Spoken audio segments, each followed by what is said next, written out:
bien vouloir s'abonner à la page Info TV de manière massive. Cette page justement que vous avez devant vous au niveau de votre petit écran. Blériot, peut-être de petites informations sur cette nouvelle page Info TV Cameroun. Oui, c'est notre page YouTube. Il est bon que ceux qui avaient des problèmes à nous suivre en direct, à l'étranger comme ici, puissent s'abonner. Comme ça, ils bénéficieront, comme vous le dites souvent, de toutes ces délices. Ah ouais. Espace miné, libre expression, le grand soir, et j'en passe, décollage avec Viviane Andrea.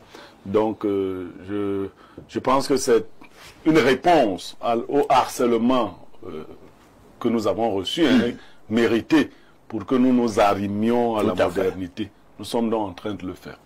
Merci pour cette page Info TV Cameroun, page YouTube qui fonctionne à merveille. Et nous revenons justement pour repasser la parole, comme d'habitude, à Pierre Blériot. Et maintenant, c'est la dénonciation de ce vendredi matin. Alors, parfait, ici, c'est un début de dénonciation, parce que je vais la compléter. J'attire l'attention du sous-préfet de Yaoundé 4 et d'autres sous-préfets. Vous savez, le ministre de l'AT a demandé de fermer les églises illégales.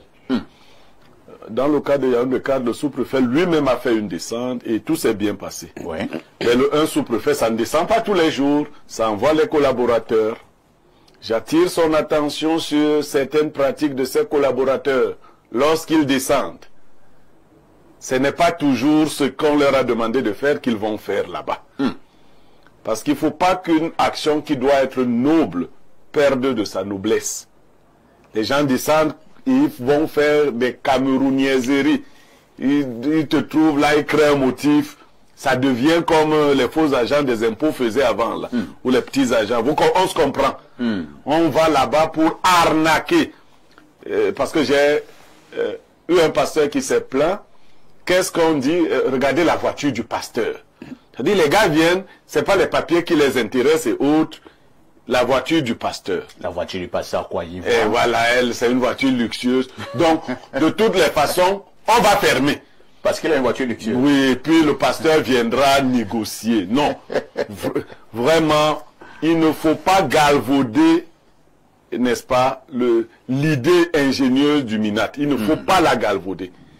Je poursuis parce que un certain nombre de pasteurs sont en train de s'organiser pour dénoncer.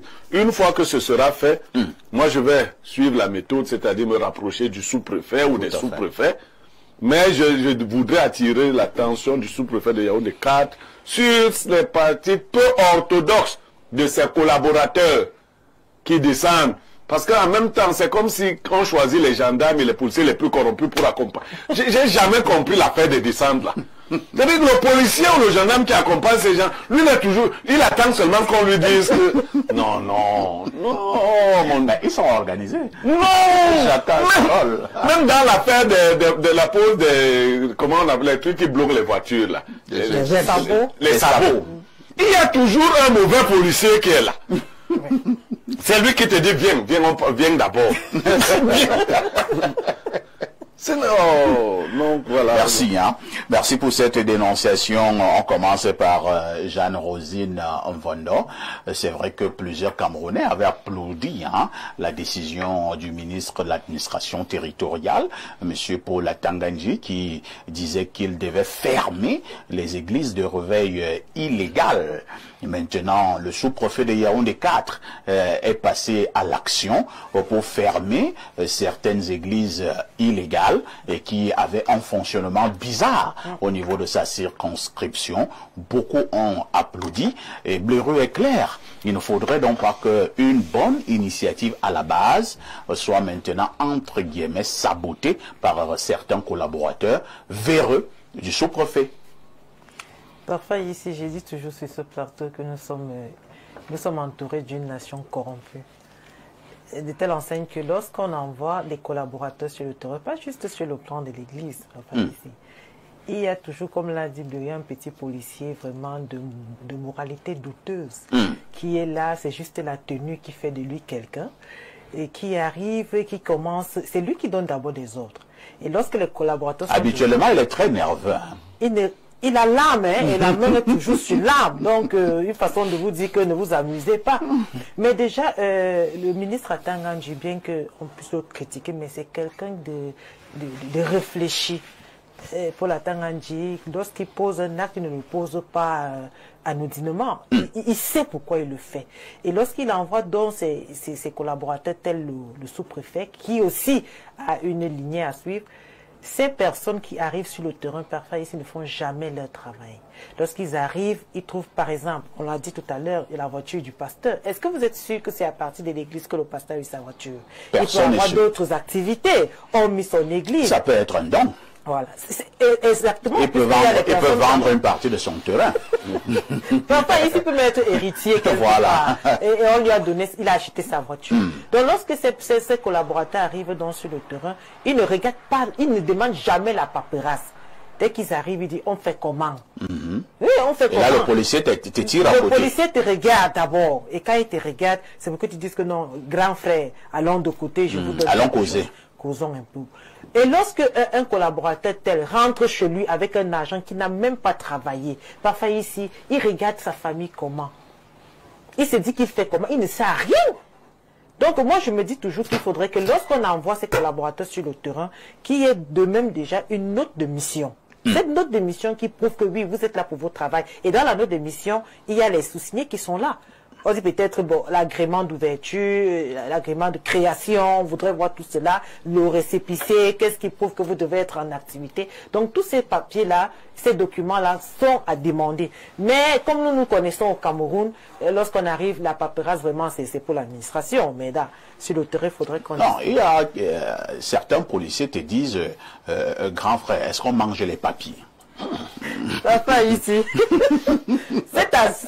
On ne va pas dénigrer les policiers. Pourquoi je dis certains. Il y a certains policiers, même quand je vais prendre un peu le cas lorsque vous êtes en circulation. Un policier vous interpelle, vous vous arrêtez. Moi, j'ai l'habitude, dès qu'il m'interpelle, je ne ris pas avec toi. Je sais que tu m'interpelles pour mon document. Et lorsque je sors mon dossier, je te remets, je ne te regarde même pas. Tout ce qui m'intéresse, c'est votre nom. Donc, là, quand tu affiches d'abord cette attitude, il comprend déjà que tu en règle. Non, je ne ris pas avec lui. Donc, dès que je dépose, il regarde, il dit, la main, on fait comment? Je vois même les emblèmes là. Après tu demandes comment? J'ai demandé à une que votre travail c'est quoi?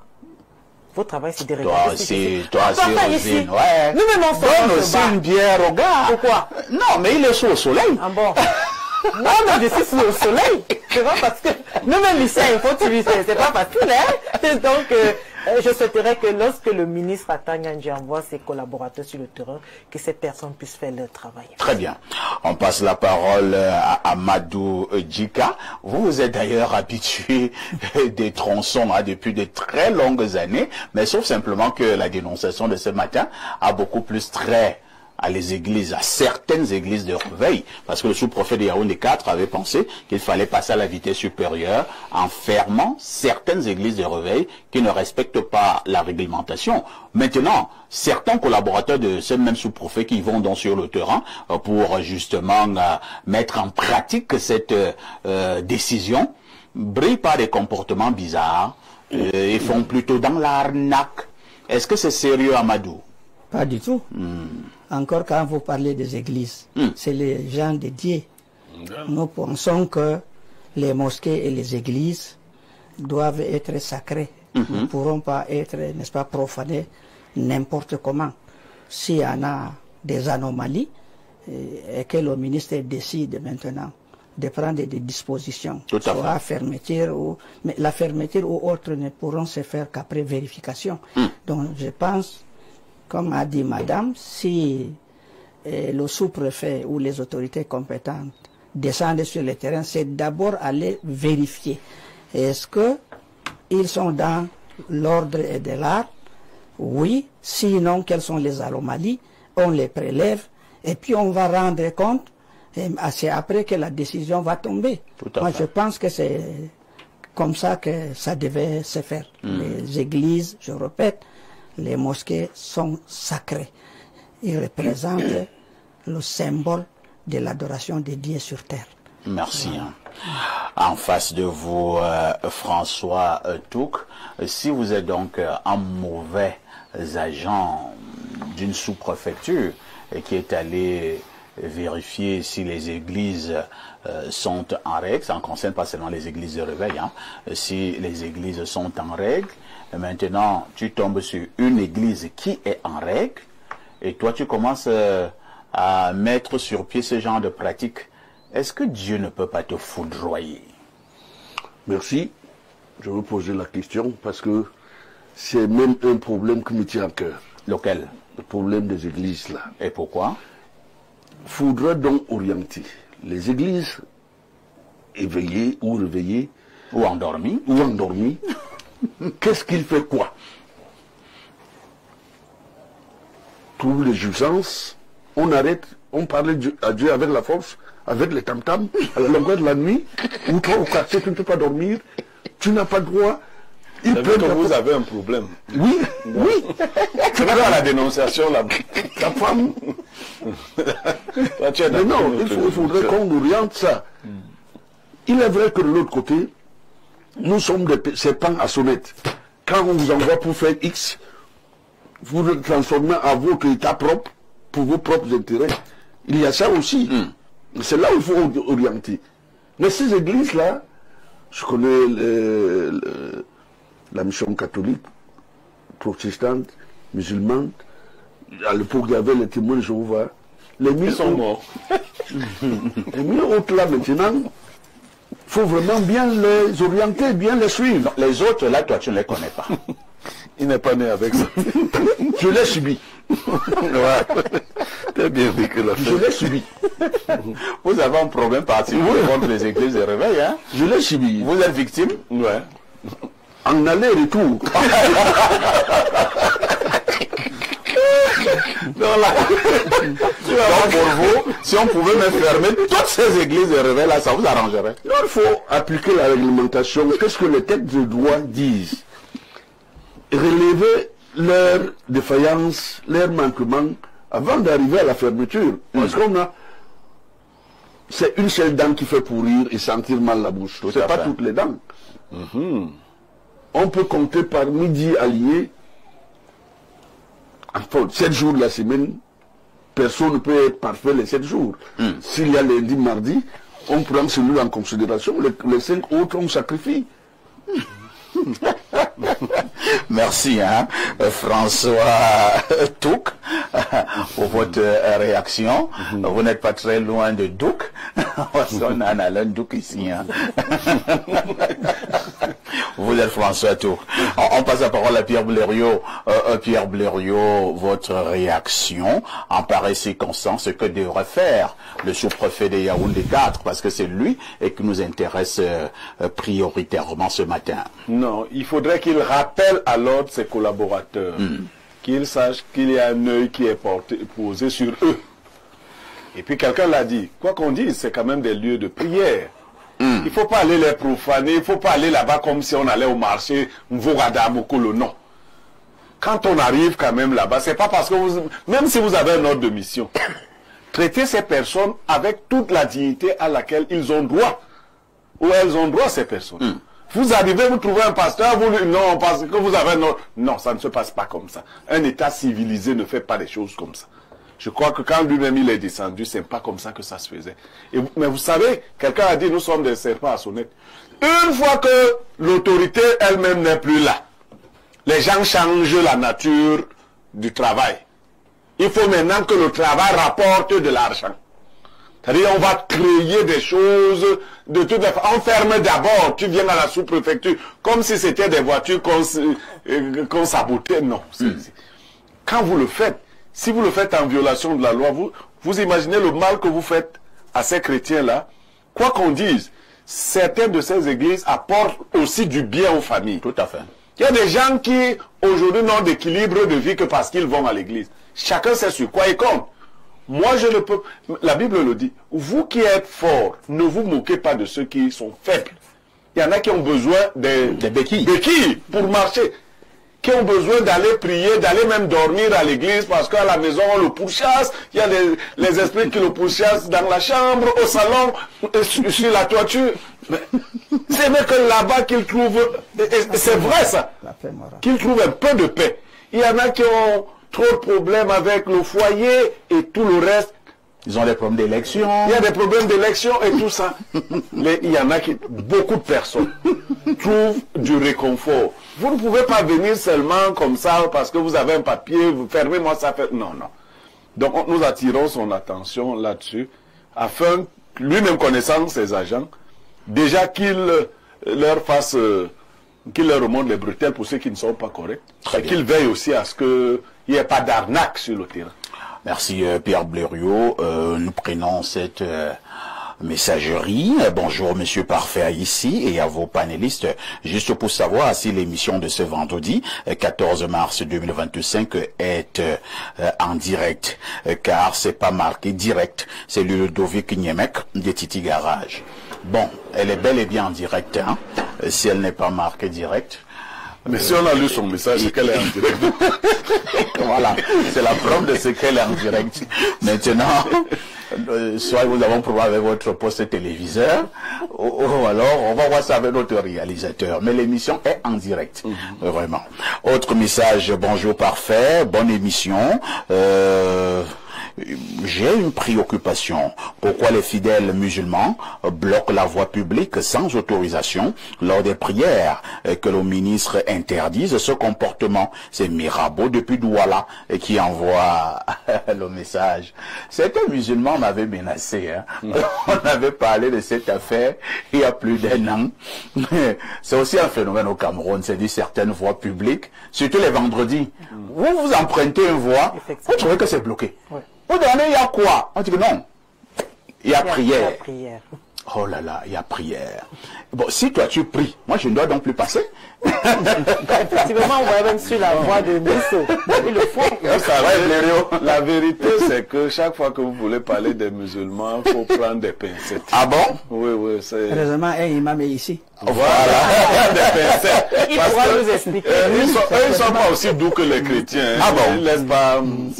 C'est un peu difficile. Donc, je crois que le président aussi sait comment il gère avec eux. Non, mais à la vérité, il faudrait qu'on s'organise. Les lieux de culte sont sacrés, mais la route ne fait pas partie des lieux de culte. Quelquefois, c'est embêtant, hein, je ne vais pas vous mentir. Les vendredis, quelquefois, la ville de Yaoundé... Non, Yaoundé même, c'est bien. Il faut arriver à Garoua. Oui, oui. À Garoua, le vendredi, entre 13h et 14h... C'est compliqué. Non, c'est très compliqué. Bonjour Perfecto Blériot, tu as un message bizarre ici. Hein. Je ne sais pas pourquoi le message était destiné, bon, mais nous allons le lire. Déjà habitué. D'accord. Je ne sais pas si ce message est doux, ou alors il est violent, s'il est osé, ou alors il est taquin. Bonjour Perfecto, il y a tout le panel. S'il vous plaît, je voudrais avoir l'avis de Blériot sur la pratique du cunnilingus et la fellation qui est en vogue aujourd'hui. Est-ce une bonne ou mauvaise chose? Ou alors participe-t-elle simplement des pratiques sexuelles comme toutes les autres sans conséquence sur les plans spirituels et physiques? C'est Martin depuis Biyamassi. Nous allons lancer avec l'accord du modérateur 3.0 une journée sexualité. Mais pour le dire, la sexualité demande une certaine hygiène. Faut pas, vraiment, ça demande une certaine hygiène. On ne fait pas ça avec tout le monde. Parce que, bon, moi je suis de la secte des calvistes. Ah bon? Mais ça veut dire quoi? Les gens qui vont à la cave. Incroyable. Donc, mais on fait pas, il faut une certaine hygiène. Voilà. Alors, allons au plus 880. Blériot, il s'agit du Bangladesh. Que dit du téléspectateur, que dit le téléspectateur du Bangladesh? Alors, on me posait une question, hein. Une fois, je pense, si ce n'était pas la CRTV, c'était dans une autre chaîne, on demandait les habitants du Bangladesh, comment on les appelle. J'ai suivi des réponses. Hein. Et comment est-ce qu'on les appelle? Donne d'abord quand même une réponse. Moi, je me connais pas. Bangalais. Hein? Bangalais. On les appelle comment? L'imam dit Est-ce que je lui dis? Non, cher imam a dit on les appelle Banga quoi? Les habitants du Bangladesh, comment on les appelle? François Touk. Les Bengales. Je saurais répondre à cette question parce que le Bangladesh n'est pas familier avec le Cameroun ni avec le Bantou. Donc je ne sais pas les origines pour pouvoir répondre. Bon, tu peux parler les Bangalois. À partir des D, on fait AI. Ah ouais, c'est là. Bangladesh. Bon, ce n'est pas ce que vous pensiez à la maison. Les habitants du Bangladesh, ce sont les Bangalais. C'est les Bangalais, mais les Bangladais aussi, les deux noms se disent. Les Bangalais. Ce n'est pas ce que vous êtes en train de dire à la maison. Alors, l'habitant du Bangladesh écrit ceci. Bonjour perfecto. Je vous passe mes salutations les plus respectueuses, ainsi qu'à à tous les autres panélistes. Hein. En parlant de bloquer les routes, il faut aussi parler des deuils, des funérailles. Oui, c'est vrai. Il y a aussi ce phénomène-là. Dit que vous avez deuil dans un quartier. On bloque une route, parce qu'il y a veillé, il y a... Non, vraiment... Bon, oui, tu as deuil, bon, vous avez mal. Mais est-ce que parce que toi, tu as deuil là, quelqu'un ne doit plus vaquer à ses occupations? Et la route est bloquée, ça vous fait contourner toute la ville. Vous savez, quand vous vivez à Yaoundé, non, il faut aller à Douala. Vous pouvez arriver là avec quelqu'un qui est au coma. Voilà. À Douala, c'est tous les jours.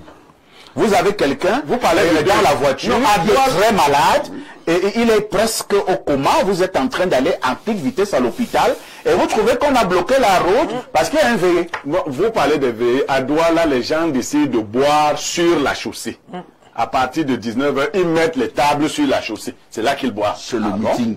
Ouais. Voilà. Et si tu veux passer, un jeune te dit, va par le bas là-bas. Ici, c'est terminé. Tu as appelé meeting. Quelqu'un dit ici, les habitants du Bangladesh s'appellent les Bangladeshis. Il y a aussi ce nom. Les Bangladeshis. Ouais. Mais moi, je préfère les Bangalais. Alors, un autre message. Bon, les gens sont en train de nous donner beaucoup. Oh, espace mini. C'est tout le monde qui donne dans les réponses ici. Il y en a qui sont cultivés, hein. L'autre me dit, ce sont les Bangladeshis. Ah, ça c'est formidable. Alors, on va prendre deux derniers messages. Hein. Allons au plus 33, c'est la France. Bonjour, monsieur Parfait, ici. S'il vous plaît, vous pouvez demander à madame Rosine où en est-elle avec le projet de nettoyer les ordures de la ville de Yaoundé. Je vais participer à ces nettoyages. Je viens de la France et je suis un jeune de Biémassi. J'ai constaté qu'il y a des ordures partout dans Yaoundé. C'est Armani, le jeune Bassa Choco du centre de la France en ce moment au Cameroun. Merci. Rosine, vous pouvez donner une réponse? Bien évidemment. Nous avons commencé cela lorsque c'était la journée des 8 mai en novembre. Nous avons commencé du côté de Koningui. Nous avons nettoyé à la boue. Comment les gens peuvent vous assister?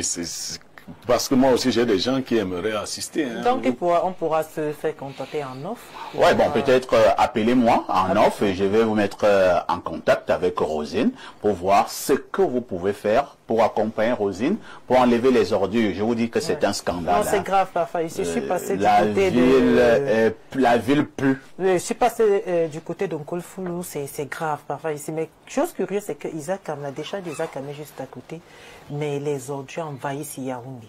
Donc si ces personnes de bon cœur pourraient aussi m'assister à pouvoir émettre ce travail. Bonjour Parfait, l'espace est vraiment miné, l'initiative est bonne, mais que cela se passe dans une coalition saine. Puisse le sous-préfet prendre à main sa mission. C'est Patrick Marcel depuis Douala. Et c'est avec ce bon message que nous mettons un terme à cette première lecture de message. Je voulais contribuer par rapport à l'insalubrité là. Ah oui? Pourquoi être seulement concentré en Kolfoulou? Là, on va déverser les ordures. Là, on va déverser les ordures. Nous pouvions localiser un lieu, faire même un trou, peut-être d'une profondeur de 10 mètres ou de 20 mètres, 50 mètres. Nous avions des engins.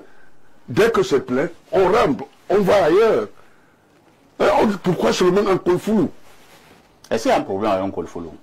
Mais Kolfoulou est saturé. Pour traverser... Voilà pourquoi on enlève les ordures, parce qu'un Kolfoulou est saturé? Non, ça fait partie des problèmes. Est-ce que l'entreprise même qui est chargée du nettoyage, est-ce que les fonds qui sont prélevés dans les revenus pour reverser là-bas, est-ce qu'il y a tout ça?